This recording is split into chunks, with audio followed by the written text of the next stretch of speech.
Overview of 3 common methods used to solve quadratic equations. First, we'll talk about what is a quadratic equation. Written out in standard form, you have y is equal to ax squared plus bx plus c. It's important that the highest exponent of the function is to the power of 2, as shown here, and the a, b, and c letters just symbolize numbers. They could be the same numbers, they could be different numbers. What's most important is that a does not equal to 0. Following, I wanted to show you guys a couple of graphs with quadratic equations. We have y is equal to x squared, and then we have these two. Do you notice anything in common? Well, each one of these has an a value that does not equal to 0 and the highest power of 2. You can see that they're all parabolas with a vertex at the end of a point, and it either goes up or down, symmetrical through the axis down the vertex. And essentially what we're trying to do when we're solving for quadratic equations is we're determining where the graph either crosses or touches either the x-axis or the y-axis. You see right here, the graph is crossing the x-axis at this point and this point, and it crosses the y-axis at this point. When we solve for our answers, those are going to be the answers. Those are going to be the solution set. All right, moving on. We're going to be covering 3 methods to solve quadratic equations, starting with factoring, completing the square, and quadratic formula. There's benefits to using each one, and I'll cover the benefits later on in the video. Starting with the factoring method, here's an example. We have 0 is equal to x squared plus 4x plus 4. As we can see that the equation's already written in standard form, we know it's going to be a quadratic equation. The first step is for us to determine our a, b, and c values, which here we can see that a is equal to 1, b is equal to 4, and c is equal to 4. For the factoring method, I like to utilize this visual, which helps me break apart my steps. Starting with the first step on the top is we multiply the a value times the c value, which we see is 1 times 4. 1 times 4 is going to give us 4. The bottom value, we just simply put in the b value, which is here, 4, and place it right here. And so step 3 is what 2 numbers add to the bottom number and multiply to the top number. Here we have 4 and 4, so there's only 2 numbers possible to do this, and that's 2 and 2. So to move on, we're going to get 0 is equal to x plus 2 within this parentheses, as we're using this 2, and x plus 2 within these parentheses, as we're utilizing this 2. If we were to distribute both of these out, or do the following method, we know we would get x squared plus 4x plus 4. So essentially we're going to break this off into 2 equations, because if one of these parentheses is equal to 0, we know we're going to get 0. It just so happens that in this case scenario, we're going to get the same answer, as we have x plus 2 is equal to 0 and x plus 2 is equal to 0. To solve for this equation, what we will do is we will subtract the 2 from both sides. That'll cancel here and subtract here, and we're going to get the answer x is equal to 2. We'll do the same on the other side, and as you can see, we get the same answer. So there's a pro for using the factoring method, and that it's the fastest and the easiest method for us to utilize. If we can use the factoring method, I would highly encourage it. The con is that you must have a factorable equation. If you get an equation that you cannot factor out, then you will have to use the 2 other methods that I will cover. So the 3 methods, we have covered factoring. So now let's go over completing the square. We'll start off with this example right here. 0 is equal to x squared plus 4x plus 3. It's important for us to figure out what our a, b, and c are. As you can see here, a is equal to 1, b is equal to 4, and c is equal to 3. So there are 4 steps in order to do the complete the square method that I will go over. Starting with, we have to ensure that our a is equal to 1. As we can see on this equation, our a is 1. If our a was 2, then essentially what we would do is we would divide everything by 2 in order to make the a 1. Our second step would be to isolate the a and b from the c. And what's the quickest way to do that is by subtracting 3 from both sides. And essentially we get x squared plus 4x minus 3. Our a and b are isolated away from our c. And so the next step is the meat and bones of the square, of completing the square method. Essentially what we're going to do, it may sound complicated, but I'll explain. We're going to add b divided by 2 quantity squared to both sides. So we have x squared plus bx like normal, and then we're going to add b over 2 and square that. And I'll explain shortly. Because essentially, this equation right here will give you, could be manipulated to be this, x plus b over 2 squared.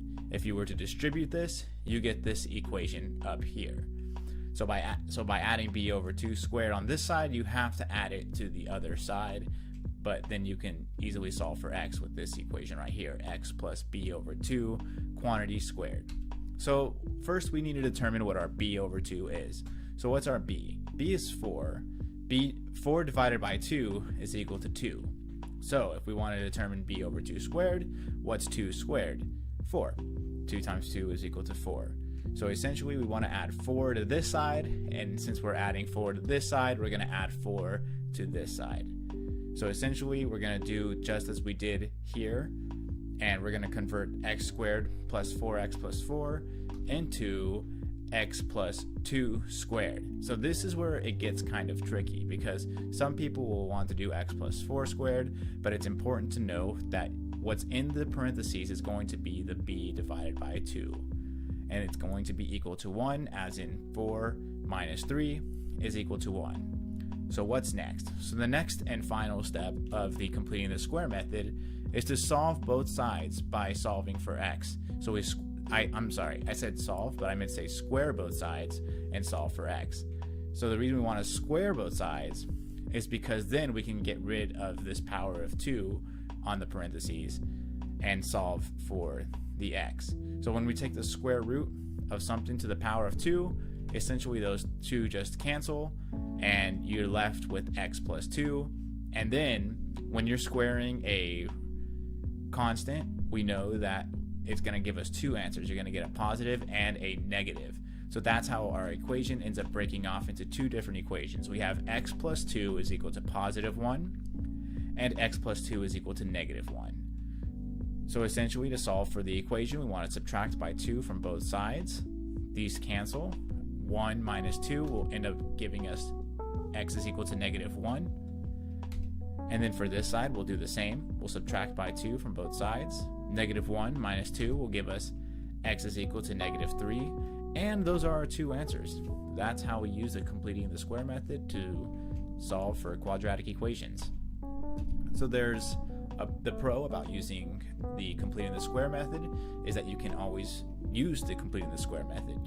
You're essentially just manipulating the math, so that way you can solve for the x. It can always be done, but the problem is that there's multiple steps that you have to remember, and the math can get kind of tricky, so it could be easily to mistake something. So now let's move on to the quadratic formula. But before we move on to the quadratic formula, it's story time.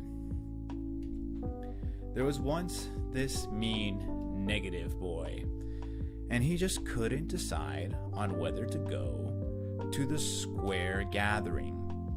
The boy was squared, but if he didn't go, he would have to miss out on 4 awesome cats. This gathering was over at 2 a.m. Ladies and gentlemen, this is the quadratic formula. That is the story of the quadratic formula, and it's an essential tool to memorize this very complicated formula that, although it seems very complicated, it will come back again and again in math, and you will remember this, and you will learn to love this formula. Let's go over an example. Quadratic formula, we'll do one that, as we did earlier, x squared plus 4x plus 4. So we have our quadratic formula saved here, so that way we can just reference it. And there's basically two steps that we need to know in order to apply the quadratic formula. Step one is the quadratic equation is in standard form. So we have to have y is equal to ax squared plus bx plus c. Over here we see that it is in standard form, and then we set y equal to 0. So we need to determine our a, b, and c. Our a is going to be equal to 1, b is equal to 4, and c is equal to 4 as we declared earlier. So now essentially we're just doing a plug and chug. We are going to plug these values into this formula. What makes this a complicated problem is that it's not plugging in the values, but it's memorizing this formula, and then you have a square root, so math can get tricky, but if you take your steps one step at a time, it'll be easy to solve. So we have -4 plus and minus the square root of b squared, so it's going to be 4 squared, and then you're going to get minus, you're going to get the number 4, and then we have awesome cats, right? So awesome is the a is 1, cats, the c is 4, and the gathering was over at 2 a.m., which a stands for 1. Now essentially as you can see that you're going to get two different equations because you have -4 over 2 plus and minus plus the square root of this information over 2 and minus the square root of this information over 2. Although this looks tricky, it just shows that there is two different equations. But in this case scenario, just as we solved earlier, we know that there's going to be one answer, and I'm gonna save you guys the time. Instead of just going over the math, I'll just tell you guys that the answer x is going to be equal to -2. And yeah, I hope you guys enjoyed this step. But before I finish, I'd like to go over the benefits of the quadratic formula. The pro is that it can always be done when given a quadratic equation, just like completing the square. And the con is that it's a long formula that you need to memorize. But if you memorize the formula, then you can essentially do any quadratic equation. And another plus is that you can, if you know how to code or if you know how to plug the formula into a calculator, you essentially would just need to put in the a, b, and c value, and you can always get the answer for the quadratic formula. I hope you guys enjoyed this lesson, and I hope you have a great day. If you guys enjoyed the music, the song was written and performed by Radar Pressed Record. The name of the song is Micro Melee, and his album is Brain Breaks. You can check him out on Spotify or YouTube.